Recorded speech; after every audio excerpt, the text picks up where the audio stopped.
Hello everyone, I'm back. I'm Archana Sancheti. I'm a chartered accountant and working with a big four right now. And because of my passion, I'm teaching this economics. I am doing every concept in a capsules and so small chapters, and so you can basically clear your concepts. Economics में सबसे important चीज है concepts. MCQ will obviously handle. Okay. If you have any doubt, you can always DM me, message me. Okay. चलो let's get back to like पहले वाले concept थोड़े से revise कर लेते हैं and let's get back to new concept. तो पहले अपन ने देखा था डिमांड क्या होता है। Who are person who is able to pay, want to get something and has a ability to pay, willingness to pay, ability to place plus has a desired. Okay. Now after that we have seen some determinants कि क्या क्या important factors होते हैं law of demand के, sorry क्या क्या important factors होते हैं डिमांड के। उसमें हमने देखा था कि कॉम्प्लीमेंट्री गुड्स होता है, सब्स्टिट्यूट गुड्स होता है, उसकी चेंजेस के प्राइसेस के चेंज की वजह से कितना इम्पैक्ट होता है। नॉर्मल प्राइस चेंज की वजह से भी law of demand, sorry demand पे इम्पैक्ट होता है। देन वी हैव सीन कि इनकम, टोटल इनकम के बेसिस पे, ग्रोथ के बेसिस पे, इनकम के बेसिस पे, जीडीपी के बेसिस पे, that is micro and macro both factors की वजह से डिमांड पे कितना इम्पैक्ट होता है। Now in this chapter, in this sorry, in this lecture we will see कि लॉ ऑफ डिमांड पे क्या, लॉ ऑफ डिमांड क्या होता है पहले अपन वो देखेंगे। फिर अपन देखेंगे कि इंडिविजुअल पर्सन का कर्व, इन नहीं क्या, इंडिविजुअल पर्सन का डिमांड कर्व कैसा होता है और उसका शेड्यूल क्या होता है। It's very small thing, small small chapters में डिवाइड किया है क्योंकि आपको अंडरस्टैंडिंग अच्छा है। ओके, ठीक है। पहले अपन देखते हैं कि लॉ ऑफ डिमांड क्या होता है। लॉ ऑफ डिमांड किसने इंट्रोड्यूस किया है? ये इंट्रोड्यूस किया है अल्फ्रेड मार्शल ने। He is the like person who has firstly come like make this, he is the first person who introduced this chapter to all of the individuals. Now, what is the law of demand? पहले अपन law of demand देखने से पहले अपन देखते हैं एक concept, एक very basic concept होता है, बेसिक एजम्पशन लेके चलता है law of demand. That assumption is ceteris paribus. Ceteris paribus in economics language. In English we will say कि other things are remain constant. Other things are remain constant मतलब आप बोलोगे इसका मतलब क्या हुआ। लॉ ऑफ डिमांड बोलता है कि मैं सिर्फ रिलेशनशिप बताऊंगा आपको, प्राइस के चेंज होने की वजह से डिमांड में क्या इम्पैक्ट आएगा। ओके, मैं मानता हूँ, I am assuming this things कि जितना भी अदर फैक्टर्स था जो इम्पैक्ट कर रहा था डिमांड को, इवन आई एग्री कि it will impact demand, but to understand the law of demand और टू अंडरस्टैंड कि प्राइस का क्या इम्पैक्ट होता है डिमांड पे, आई एम सेइंग कि कंसिडर कि other things are remaining constant. बाकी सारी चीजें कांस्टेंट है। मतलब कहीं पे टी की वजह से, टी और coffee let's suppose substitute goods है, अगर अपन लॉ ऑफ डिमांड देख रहे टी का तो अपन नहीं देखेंगे कि कॉफी का क्या रेंज चल रहा है या फिर कॉफी कौन से प्रोडक्ट, कौन से एज के लोग पीते हैं और वो पॉपुलेशन में चेंज हुआ है क्या।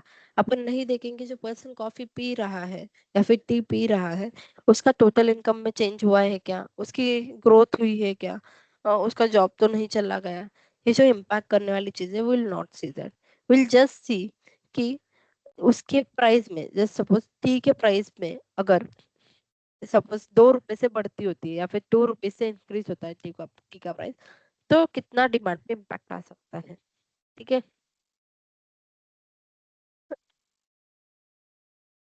विल लेट्स सी कि ये सिट्रस पेरिबस का कांस्टेंट कंसिस्टेंसी रखने का या फिर अजम्पशन लेने का क्या नीड था या फिर क्यों जरूरत था, पहले अपन वो देखते हैं। I am just sharing my screen, just a minute. Let's suppose there is a income of the person. Let's suppose the income is 5 rupees. Okay. हम्म, वो 5 रुपीज से इंक्रीज होके इनकम 10 रुपीज हो गई है। जो टोटल इनकम वो कमा रहा था वो 5 रुपीज से इंक्रीज होके 10 रुपीज हो गई है। अब वो जब कॉफी पी रहा था वो पहले 25 रुपए की आती थी, अब वो 30 रुपए की आने लग गई।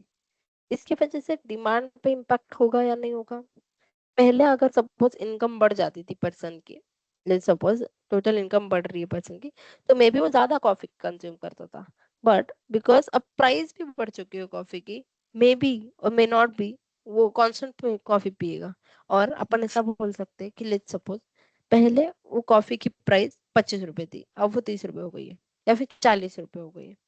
पहले अगर मैं बोलती हूँ without looking at the income factor, मैं बोलती थी कि पर्सन की डिमांड कम हो जाएगी, बिकॉज प्राइस की कॉफी की प्राइस देखो, जब 25 रुपए से 40 रुपए हो गई है, ऑब्वियसली कंजम्पशन कम होना चाहिए डिमांड के हिसाब से, जो अपने फैक्टर्स देखे उसके हिसाब से। इन्वर्स इन्वर्स है ना इनका रिलेशन। अगर प्राइस बढ़ती है तो डिमांड कम होती है, right?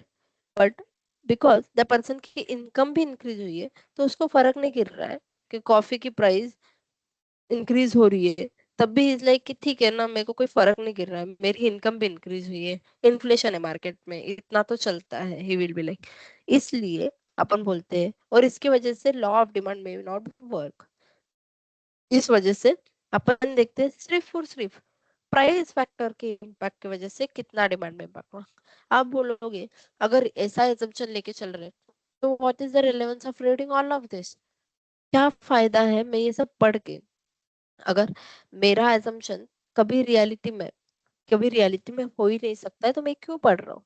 Because when you do management, when you do understand कि हाँ बिजनेस में मेरे को किसी प्रोडक्ट का प्राइस बढ़ाना है, मे बी थोड़े टाइम के लिए, एक आध साल के लिए फैक्टर्स में भी कांस्टेंट रहे, ठीक है। ऐसा तो नहीं है कि हर दिन कुछ ना कुछ चेंज हो जाएगा और उसका हर दिन बहुत ज्यादा इम्पैक्ट होगा डिमांड पे। ऐसा तो नहीं है, थोड़ा बहुत इम्पैक्ट तो होगा ही डिमांड पे ऑब्वियसली।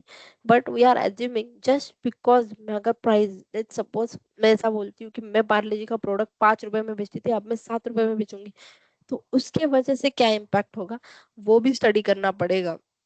बिकॉज प्राइस किसी भी प्रोडक्ट का बढ़ाना हो, तो obviously you need to look at कि हाँ उसका इम्पैक्ट कितना डिमांड पे होगा, और मैंने रीजनेबल प्राइस नहीं बढ़ाया तो मेरे प्राइस की वजह से, मेरे इंक्रीज इन प्राइस की वजह से मेरा कितना डिमांड, मेरा कितना कस्टमर, मेरा कितना क्लाइंट मेरे को छोड़ के जाएगा। You need to analyse that, and because of that important factor we are studying this. जैसे आपने देखा होगा, वो एक रील बहुत फेमस हुआ था, जापानीज कंपनी ने, एक आइसक्रीम की जापानीज कंपनी है, जापानीज की एक आइसक्रीम कंपनी है, उसने 10 yuan से कुछ तो ये किया था, प्राइस इंक्रीज किया था, तो उन्होंने मार्केटिंग की थी कि हम अपोलोजाइज करते हैं सबसे। तो वैसा ही, जस्ट बिकॉज तुमने बहुत सालों से, उन्होंने समथिंग अराउंड 50 ईयर से कांस्टेंट प्राइस रखा था, 60 yuan समथिंग, तो इट मीन्स कि increase in price may impact your demand, they know, everyone knows। like just because let's suppose आपका इनकम कांस्टेंट है, आप किसी होटल में गए, आपने 100 रुपए की डिश ऑर्डर करी, दूसरे दिन आप होटल में गए, उसी होटल में आप पहले दिन गए थे आपके फ्रेंड्स के साथ, दूसरे दिन आप मॉम डैड के साथ गए, आपको लगा बहुत अच्छा होटल है, यहाँ पे तो विजिट बनता है, अब गए, आपको दिखा 150 रुपए प्राइस है, ऑब्वियसली विल नॉट ऑर्डर, और you will order less comparatively. तो यही है, obviously it will impact your demand and supply. Hence you need to understand that just because increase in price will obviously affect your demand, and it is important to study it in the economics, because your business will get impacted, because if you increase the price of any product, any type of inventory, ठीक है। चलो, now will see कि what is the demand curve, और ये कैसे determine होता है। तो इंक्रीज इन प्राइस, ये तो अपन ने पहले ही से सीखा हुआ है। इंडिविजुअल, सिर्फ अपन देखेंगे कि इंडिविजुअल पर्सन के बेसिस पे क्या इम्पैक्ट रहेगा, इंडिविजुअल डिमांड शेड्यूल देखेंगे और उसका कर्व देखते हैं। तो give me a minute, I will just share my screen. Hello. हाँ, तो इंक्रीज इन, अब देखेंगे अपन के इंडिविजुअल डिमांड शेड्यूल के बेसिस, शेड्यूल क्या होता है और इसका कर्व कैसे होता है। तो लेट्स सी, एक पर्सन है, टाइमिंग इज लाइक कि ABCD, and price, timing is like कि इवेंट विल कंसिडर कि आज, कल, परसों, let's consider Monday, Tuesday, Wednesday, Thursday, Friday, Saturday, ठीक है। और प्राइस है, पहले मंडे को प्राइस था 20 रुपए, तो आपने बोला कि इतना महंगा आइसक्रीम मैं नहीं खरीदूंगा, लाइक मैं 0 रुपए, मैं 0 आइसक्रीम खरीदूंगा, मेरे घर वाले इतना बजट नहीं देते मेरे को जितना पैसा मिलता है मैं दूसरी जगह यूज करूंगा। सेकंड डे आपको पता चला, ट्यूसडे को, ओ आइसक्रीम का प्राइस कम हो गया है, अब तो मैं 2 आइसक्रीम खरीद सकता हूँ, मेरे लिए और मेरे फ्रेंड के लिए। तो आपने बोला और प्राइस कम हो चुका है, कितना कम हुआ, ओ 15 से कम हुआ, तो आपने बोला हाँ मैं तो 2 खरीद सकता हूँ, इतना बजट तो आई कैन यूज। पहले दिन आप बोल रहे थे 20 रुपए है, I will not use my budget, because आपको लग रहा है प्राइस ज्यादा है। दूसरे दिन आपने बोला 15 रुपए, हाँ 2 तो खरीद सकता हूँ। तीसरे दिन आपको पता चला और प्राइस कम हो गया है, 10 रुपए हो गया, आपने बोला 10 पे तो अपन बहुत ज्यादा पैसा है अपने पास, अपन 4 आइसक्रीम खरीदेंगे अब। 4 आइसक्रीम विल परचेज। तीसरे चौथे दिन आपको पता चला थर्सडे को कि ओ आइसक्रीम का प्राइस और कम हो गया, 5 रुपीज हो गए। तो आपने बोला कि अब मैं मेरे दोस्तों को पार्टी दूंगा इतनी कम प्राइस में, तो I will give party to everyone, every my friend. मैं 6 आइसक्रीम खरीदूंगा, 6 दोस्तों को, मैं पूरे फ्रेंड सर्कल को दूंगा। फिर आपको पता चला थर्सडे को, सॉरी फ्राइडे को, कि अरे और कम हो गया प्राइस 2.5। आपने बोला कितना, इतना कम प्राइस है, इतना कम 2.5। 8 आइसक्रीम खरीदूंगा, मैं घर वालों को भी खिला दूंगा, सबको खिला दूंगा, सबको बता दूंगा कितना पैसा है मेरे पास। ओके। और ये जो ये है सिनारियो संडे वाला, इट इज वेरी क्या बोलते हैं, डिमांड जीरो प्राइस होना इज वेरी, क्या बोलते हैं, not possible in the market. पर ऐसा बोल सकते हैं कि फ्री मिल रहा है किसी के साथ, तो आपने सोचा कि हाँ मैं तो खरीद सकता हूँ, मतलब वो दूसरा प्रोडक्ट खरीद लेता हूँ, वो बहुत कम में है और ये आइसक्रीम भी उसमें फ्री मिल रहा है। So this table shows the difference, like relationship between inverse relationship, indirect relationship between the price and quantity demanded. अब आपको एमसीक्यू में पूछ सकता है कि व्हाट इज द, लाइक कि डिमांड कर्व जो है, सॉरी लॉ ऑफ डिमांड जो है, वो किसका रिलेशनशिप बताता है? First, price and the quantity demanded. Second, quantity demanded or price. Third, both. Fourth option will be कि it is the ceteris paribus. तो आप क्या आंसर दोगे? It is the first answer कि price and because of the price change the quantity demanded, उसका relationship बताता है। Quantity demanded और प्राइस का रिलेशनशिप नहीं बताता है। प्राइस चेंज होने की वजह से क्वांटिटी डिमांडेड का बोथ जो है वो गलत हो जाएगा। ठीक है। अब जो आपको शेड्यूल दिया था ना, वही अपन ड्रॉ कर रहे हैं। ठीक है। ड्रॉ करते हुए देखो आपको, सॉरी, ड्रॉ कर रहे हैं, ड्रॉ करते हुए देखो आपको ध्यान रखना है कि जो प्राइस है, जो मैंने बोला था, जिस जिस प्राइस पे आपको लगा कि हाँ मैं इतनी क्वांटिटी खरीद सकता हूँ, वहां वहां अपन ने डैश किया हुआ है। ठीक है। तो फॉर एग्जाम्पल, ठीक है, फॉर एग्जाम्पल दिस, कि पहला है कि टू, ये पहला है 20 रुपए प्राइस है, तो मैंने बोला कि नहीं मैं तो जीरो प्रोडक्ट खरीदूंगी 20 पे, बहुत ज्यादा महंगी है। सेकेंड है 15, 15 पे मैंने बोला हाँ मैं 2 प्रोडक्ट तो खरीद सकती हूँ। थर्ड था 10, 10 के प्राइस पे तो मैंने बोला हाँ मैं 4 प्रोडक्ट खरीदूंगी। 5 के प्रोडक्ट में मैंने बोला कि हाँ मैं तो पार्टी दूंगी मेरे दोस्तों को, तो मैं तो 6 प्रोडक्ट खरीदूंगी। 2.5 पे मैंने बोला कि मैं मेरे घर वालों को ही पार्टी दूंगी, पूरा क्वांटिटी खरीदूंगी, मेरे पास जितना पैसा है मैं पूरा लगा के पूरा पैसा 2.5 रुपीज पे 8 आइसक्रीम खरीदूंगी मैं। तो ये जो डिमांड कर्व चेंज हो रहा है, जैसा इनवर्स दिखा रहा है, जैसे आड़ा आ गया, स्लोप क्रिएट कर रहा है, इसका मतलब ये है, जैसे जैसे प्राइस नीचे आएगी, this is the price, okay, just a minute,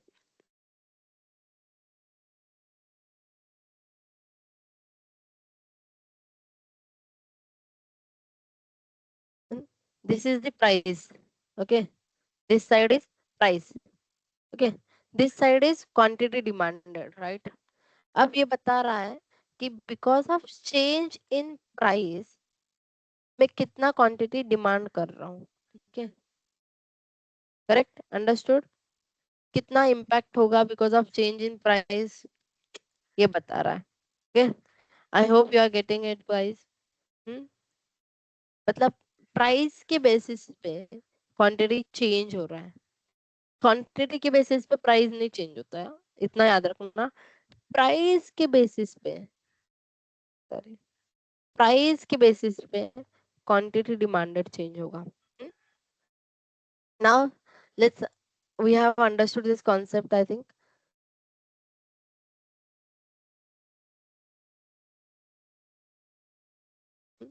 I hope this was a great learning for you guys. अब अपन ने देख लिया, मतलब दो thing, two things we have seen. First कि what is the law of demand, okay, and law of demand क्या बोलता है कि because of change in price of product, let's suppose price increases, तो demand decreases of that product. It has an inverse relationship between price and quantity demanded. Other things are remaining constant. And it says कि it has an inverse slope, like this slope. Remember this line, ऐसा slope आएगा हमेशा. Okay, so यहाँ पे ये सीखा. फिर अपन ने सीखा कि सिट्रस पेरिबस इतना important assumption क्यों है, और उसका अगर सिट्रस पेरिबस assumption लेके नहीं चलते तो क्या इम्पैक्ट होगा. प्लस अपन ने देखा कि बिजनेस में ये कहाँ इम्पैक्ट करेगा, which is very important. This will give you the motivation के why you should learn this, right. चलो, I hope this was great learning for you guys, and let's see you in next chapter. Bye bye.